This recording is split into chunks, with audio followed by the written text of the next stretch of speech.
Pada zaman dahulu kala, di langit tinggi tempat para dewa bersemayam, hiduplah seorang penguasa agung yang bijaksana bernama Kaisar Langit, Jade Emperor.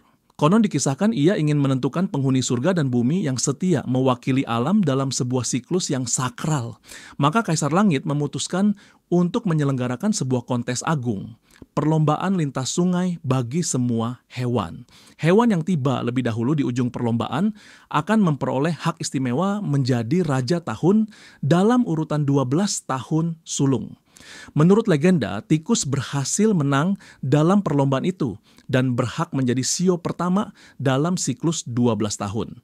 Cerita mengenai perlombaan hewan shio ini dipenuhi intrik dan kejutan. Misalnya saat hari perlombaan tiba, si tikus yang cerdik bersembunyi di punggung kerbau besar saat menyeberangi sungai. Ketika kerbau hampir sampai ke tepi, tikus pun melompat lebih dahulu dan merebut kemenangan di garis finish.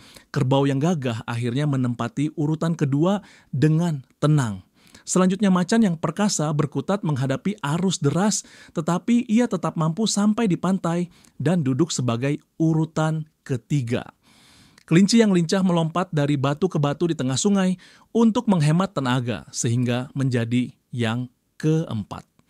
Dalam kisah yang sama, naga sakral nyaris menjadi yang pertama karena terbang di atas sungai, tetapi ia memilih membantu makhluk lain yang membutuhkan hujan dan angin. Naga baru tiba di pantai setelah menurunkan hujan, sehingga ia berada di urutan kelima. Ular yang ternyata bersembunyi di tumit kuda tiba-tiba muncul di akhir lomba dan merebut urutan keenam. Kuda yang kuat mengikuti di urutan ketujuh setelah terkejut ditabrak ular. Kambing, domba, monyet, dan ayam jago bekerja sama membuat rakit dan berlomba bersama-sama sehingga mereka saling mengalah menjadi urutan ke-8 kambing, ke-9 monyet, dan ke-10 ayam. Sebelum ekor perlombaan tiba, anjing yang terlalu asik bermain dalam air malu-malu menyudahi lomba di urutan ke-11. Akhirnya, babi yang sempat tertidur karena lapar dan lelah menyeberang terakhir dan melengkapi 12 urutan shio.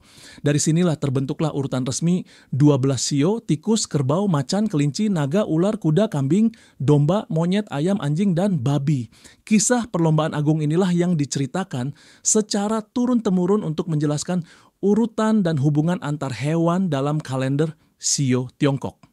Selain kisah lomba, ada pula cerita lain yang populer seperti bagaimana si kucing tidak jadi ikut shio karena dikhianati si tikus yang tak mau membangunkannya, sehingga kucing tidak memperoleh giliran dan kini dianggap musuh tikus.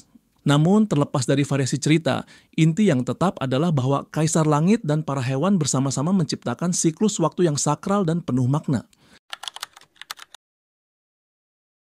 Setiap hewan dalam zodiak Tionghoa memiliki simbolisme dan nilai filosofi tersendiri. Dalam tradisi Tiongkok diyakini bahwa shio melambangkan sifat bawaan atau peruntungan tertentu yang memengaruhi karakter manusia, kesesuaian, dan perjalanan hidup. Nah, secara ringkas, makna simbolis dari masing-masing hewan adalah sebagai berikut. 1. Tikus melambangkan kecerdikan, kelincahan, dan kelapangan jiwa. Orang bersio tikus diyakini cerdik, cepat tanggapmu dalam peluang, dan pandai bertahan di situasi sulit. Kedua, kerbau simbol ketekunan, kekuatan, dan keteguhan hati. Shio kerbau identik dengan kerja keras, kesabaran, dan tanggung jawab yang besar. 3. Macan lambang keberanian, kekuatan, dan semangat petarung. Mereka yang bersio macan bersifat berani menghadapi tantangan, percaya diri, dan berjiwa pemimpin. Keempat, kelinci melambangkan kelembutan, keanggunan, dan kehati-hatian.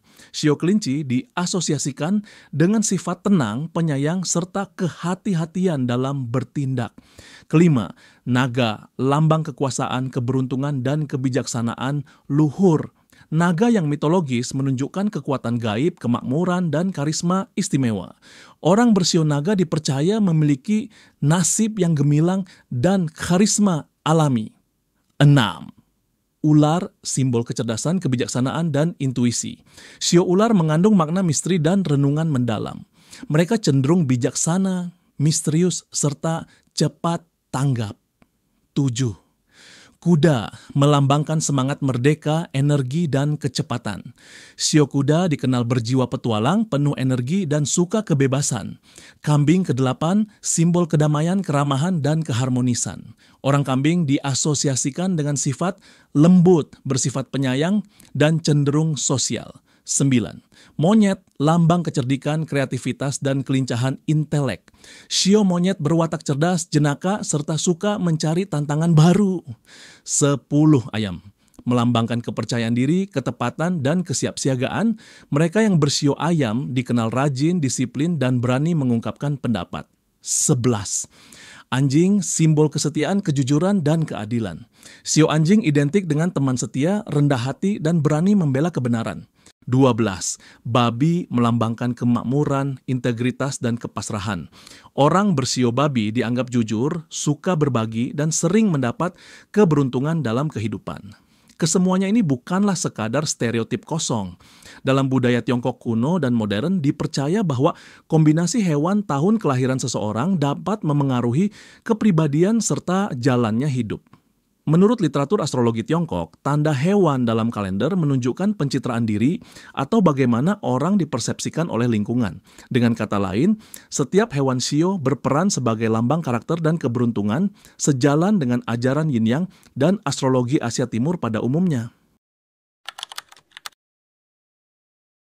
Sejarah penggunaan kalender 12 hewan di Tiongkok sangat kuno. Setelah masa legenda Kaisar Langit berlalu, sistem penanggalan ini mulai didokumentasikan secara resmi dalam catatan sejarah Tiongkok. Menurut penelitian historis, kalender hewan, sistem shio, baru muncul setelah diberlakukannya suatu aturan pemerintahan tertulis kuno. Dalam sistem ini, setiap hewan shio ditautkan dengan salah satu dari 12 cabang langit, earthly branches, dalam penanggalan lunar Tiongkok. Misalnya, tahun pertama pada siklus dihubungkan dengan cabang langit pertama yang disimbolkan oleh tikus, tahun kedua ke cabang kedua sebagai kerbau, dan seterusnya. Maka dapat dikatakan bahwa tahun kelahiran seseorang secara langsung menentukan hewan shio yang melekat pada dirinya.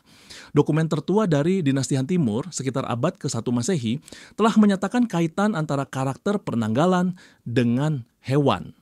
Ahli filologi Han, Xu Shen, dalam karya sinologinya menguraikan bahwa karakter Xi digambar lambang ular dan karakter Hai adalah babi.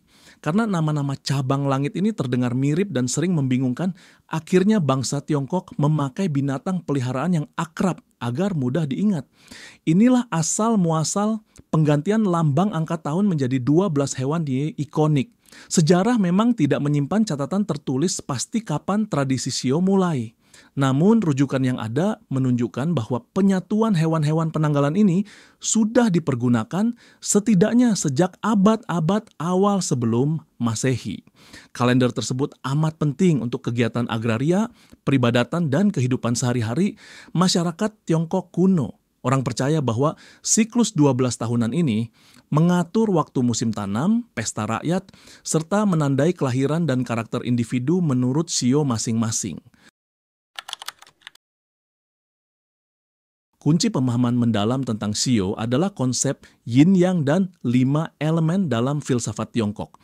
Setiap hewan shio tidak berdiri sendiri, ia memiliki sifat yin atau yang dan terkait dengan salah satu 5 unsur alam, kayu, api, bumi, logam, air, secara tetap. Dapat dilihat pola pembagian yin yang dan elemen tetap bagi setiap shio. Tikus sebagai shio pertama bersifat yang, kerbau yin, macan yang, dan seterusnya.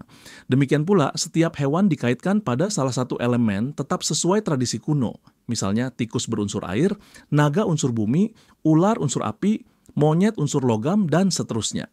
Kombinasi ini membuat setiap tahun dalam 60 tahun siklus penuh unik. Misalnya tahun tikus air, tikus logam, dan seterusnya, lalu berputar dengan elemen yang berbeda.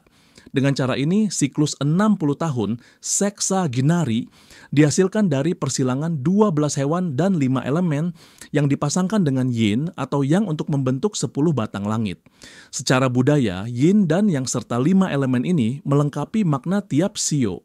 Shio yang berjenis yang, seperti tikus, macan, naga, kuda, monyet, anjing, diasosiasikan dengan sifat maskulin, aktif, dan terang.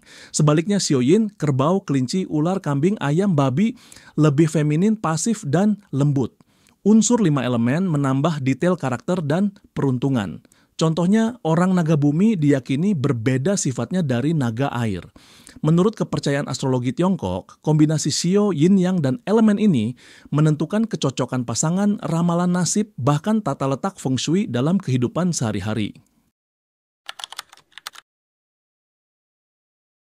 Di dunia modern, kepercayaan terhadap Shio masih hidup subur, terutama di kalangan masyarakat Tiongkok, Taiwan, Hong Kong, serta komunitas Tionghoa di Asia Tenggara dan sekitarnya. Shio sering dihubungkan dengan praktik feng shui, ramalan peruntungan, dan aspek budaya populer. Misalnya, setiap tahun baru Imlek, orang Tionghoa menghias rumahnya dengan gambar hewan Shio tahun itu untuk mengundang keberuntungan. Banyak orang juga percaya bahwa Shio memengaruhi kepribadian dan nasib. Media dan horoskop timur sering menayangkan ramalan berdasarkan Shio tahunan. Di samping itu, kalender Shio telah menjadi bagian warisan budaya Asia Timur yang luas. Sistem 12 tahun ini bukan hanya digunakan di Tiongkok, tetapi juga diadopsi di Jepang, Korea, Vietnam, dan negara lain dengan variasi lokal.